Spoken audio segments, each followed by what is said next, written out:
Hello, আমি সৌমা। গৃহিণীর রাই চ্যানেলে তোমাদের সবাইকে জানাই অনেক স্বাগত আর অনেক ভালোবাসা। আজ সকালের টিফিনে বানাচ্ছি কুমড়ো আলু ভাজা আর সাথে রুটি। একটু কালো জিরে কাঁচা লঙ্কা সম্বাদ দিয়ে কুমড়ো আলুটা ভেজে নিচ্ছি, তা দিয়েই খাবো সকালের টিফিন। আজকাল আমি রুটি একদম গোল বানাতে পারি, কিন্তু বিয়ের প্রথম দিকে কি অবস্থা ছিল বললে, রুটি নাম ছিল আর দেখতে ছিল যেন বিশ্বের মানচিত্র। একটার ভেতরে এশিয়া, আরেকটার ভেতরে আফ্রিকা, মাঝে মাঝে তো অস্ট্রেলিয়াও বেরিয়ে আসতো। আর সবাই হেসে বলতো রুটি খাচ্ছি না ভূগোল পড়ছি। আমি লজ্জা পেতাম, আবার আমার রাগও হতো জানো। ধীরে ধীরে প্র্যাকটিস করতে করতে শিখে গেলাম। এখন যখন একদম গোল রুটি বানাই মনে হয় আহা, কত পথ পেরিয়ে এলাম। আসলে জীবন যেমন গোল রুটি বানাতে সময় লাগে, ঠিক তেমনি সংসারটাকেও সুন্দর করে গড়ে তুলতে সময় লাগে। রুটি বানানোর সবচেয়ে মজা তখনই যখন গরম তাওয়ার ওপর ফুলে ওঠে, যেন ছোট্ট বেলুন হাওয়া ঘুরে হাসছে। বিয়ের প্রথম দিকে আমার রুটি ফুলতোই না, চ্যাপটা চ্যাপটা হয়ে যেত। মনে হতো রুটি বুঝি আমার একেবারেই পাত্তা দিচ্ছে না। তারপর আস্তে আস্তে হাত পাকতে লাগলো, আর এখন গরম গরম ফোলা রুটি উঠতেই মনে হয় ছোট্ট একটা জয়লাভ। এত বছর রুটি বানানোর লড়াইটা আসলে সার্থক। রাই পড়তে বসেছিল, ওকে খাবারটা দিয়ে দিলাম। এবার চলছে রান্নার প্রস্তুতি। আজ করবো একটু সোয়াবিনগুলো না খুব বড় বড়, তার জন্য একটু কেটে ছোট করে নিচ্ছি।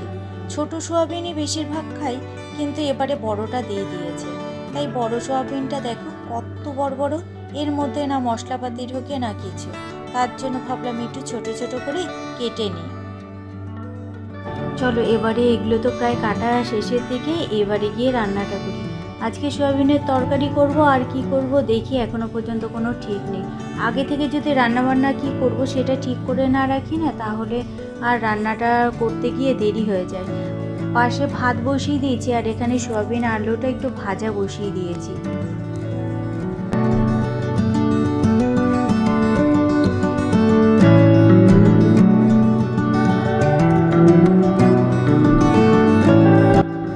সয়াবিন আলু দিয়ে ভাজা করছি, আর আলু একদম একটা দিয়েছি। আলু একদম আমাদের ঘরে চলেই না জানো তো।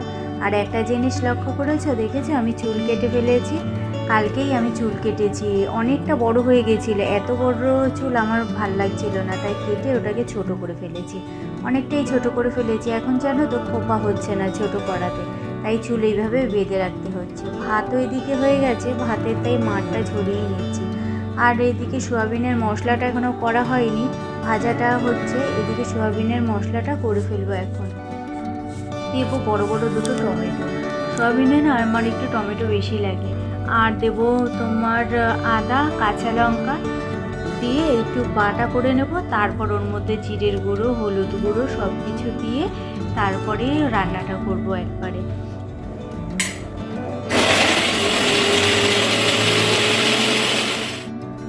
গোটা গরম মশলা আর তেজপাতা শুকনো লঙ্কা সম্বাদ দিয়ে তারপরে এই মশলাটা দিয়ে দিয়েছি। দেখো মশলাটা দিয়ে তেলও ছেড়ে গেছে, কষানো মশলাটা আমার হয়ে গেছে। দাঁড়াও এবারে সয়াবিন ভাজাটা দিয়ে নিই।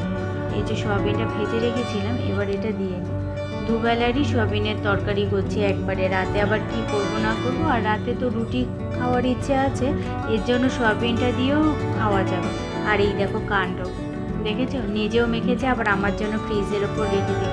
দাঁড়াও সোয়াবিনটা আগে একটু নাড়াচাড়া করে ঢাকা দিয়ে রাখি। সোয়াবিনটা তো কষাতে দিয়েছি, ঢাকা দিয়ে রাখি একটু কষুক। আর এই যে ফ্রিজের ওপর বাটিটা রেখেছে নিজে মেখে, আমাকে বলে গেল যে মাখতে। এর মধ্যে হলুদ, বেসন আর টক দই দেওয়া রয়েছে, আর কি দেওয়া রয়েছে আমি সঠিক জানি না। এই তিনটে জিনিস রান্নাঘর থেকে নিয়েছে, সেটা আমি দেখতে পেয়েছি। এই যে এখন মেখে নিয়ে কাজ করবে। ওকে বলেছি জল ভরতে, আর জল তো নিয়ে আসি এরকম 5 লিটারের 2টো জার আছে জানো তো। আর সামনেই তো জলের ডিপোটা রয়েছে, ওখান থেকেই নিয়ে আসে রাই। আর যখন রাই না আনতে পারে তখন আমি আনি, কিংবা তোমার কোনো সময় জল যে আমাদের দিয়ে যায় তাকে বলি। তার থেকে খুব কম সময় জল নিই। আর দেখো রান্না বান্না করে তারপর আমি এখানে বাসনগুলো সব মেজে নিচ্ছি। আর সয়াবিনের তরকারিটা এখনো হয়নি, ওটা হচ্ছে, এদিকে আমি বাসনটা মেজে নিচ্ছি। আজকে তো খুব একটা বেশি রান্না করিনি, তার জন্য বাসনও বেশি বেরোয়নি। আর সকালে টিফিনের বাসন তখনই মেজে রেখেছি, এর জন্য এখন খুব একটা বেশি বাসন নেই।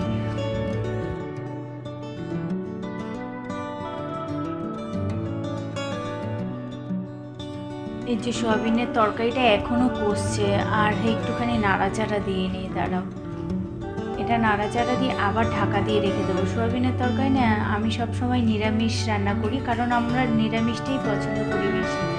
আর এই নিরামিষটা না একটু ভালোভাবে না কষালে পরে খেতে স্বাদও আসে না। আবার ঢাকা দিয়ে রাখলাম। এবার চলো এই বাটিটা নিয়ে ঘরে যাই, গিয়ে প্যাকটা যখন আমাকে এত যত্ন করে রেডি করে দিয়েছে, তাহলে আর এটা মাখতে ক্ষতি কি, তাই না বলো? চলো এবার এটা মাখি। পুজো তো সামনেই চলে এসেছে, এর জন্য রাই যখন বাড়ি থাকবে ওর সাজগোজ একটুখানি রূপচর্চা বেড়ে যাবে, আর সাথে সাথে ওর দয়াতে আমিও একটুখানি করতে পারবো। আমার না নিজে ইচ্ছে করে আর কি কোনো কিছু করতে ভালো লাগে না, কেউ যদি তৈরি করে দেয় তাহলে বেশ ভালো লাগে। তার রাই তৈরি করলে তখন তো আমাকে দেয়, তখন একটুখানি আমি মেখে নিই।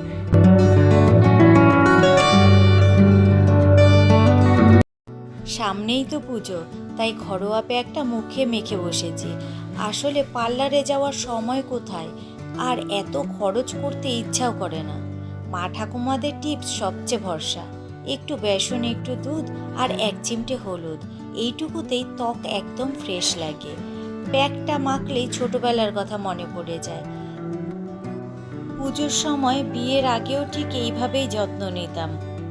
শেষে প্যাকটা ধুয়ে ফেলে আয়নায় নিজেকে দেখে মনে হয়, আহা, উজ্জ্বল মুখটাই আসলে সবার প্রথম পুজোর প্রস্তুতি। প্যাক লাগিয়ে মুখ ধুয়ে এলাম, ভেবেছিলাম এবার একটু বসবো, কিন্তু না, রান্নাঘর নাকি বলছে এই যে এখনো আমি পরিষ্কার হইনি, তাই আবার হাজির হলাম। গ্যাসের অবস্থা দেখে মনে হলো রান্না শেষ না, যেন যুদ্ধ শেষ হয়েছে। তেল মশলা সব জায়গায় ছড়িয়ে ছিটিয়ে, দেখে মনে হচ্ছে গ্যাসও আজকে ভুরি ভোজ করেছে। ঘষে ঘষে পরিষ্কার করছি, আর মনে হচ্ছে আমি বোধহয় কুক নয়, আসলে ফুল টাইম ক্লিনার। হচ্ছে একটা বেগুন একটাই ছিল, তাই ওটাই ভেজে রেখেছি। আর এখানে ডেচকিতে ভাত আছে এক বেলার মতো, আর এই যে সয়াবিনের তরকারিটা, এটা দুবেলার মতো করেছি, রাতে যাতে রুটি দিয়ে খেতে পারি, কারণ রাই রুটি দিয়ে সয়াবিনের তরকারি ভালো খায়, এর জন্য একবারই দুবেলাটা করে রাখলাম। রান্নাঘর থেকে এবেলার মতো ছুটি, চলো এবারে ঘরে যাই। আজকে জল টলও রাই ভরে রেখেছে, তা তো তোমরা দেখলেই। আর বাইরে পড়ছে বৃষ্টি, ওয়েদারটা তো ভীষণ বাজে, প্রচণ্ড পরিমাণে গরম, তার মধ্যে এখানে পড়ছে ঝিরঝির বৃষ্টি। এই বৃষ্টি যদি কয়েক ঘন্টা হয় তবে একটু পরিবেশটা ঠান্ডা হবে, কিন্তু এরকম ঝিরঝির বৃষ্টি পড়ছে, এতে তো গরম প্রচুর লাগবে। আর এই জবা গাছটা দেখো, আমার একটা সাইডের ডালটা শুকিয়ে গেছে, আর এইগুলো কেমন হয়ে গেছে, মনে হচ্ছে মরে যাবে, জানো তো, গাছটা বাঁচবে না।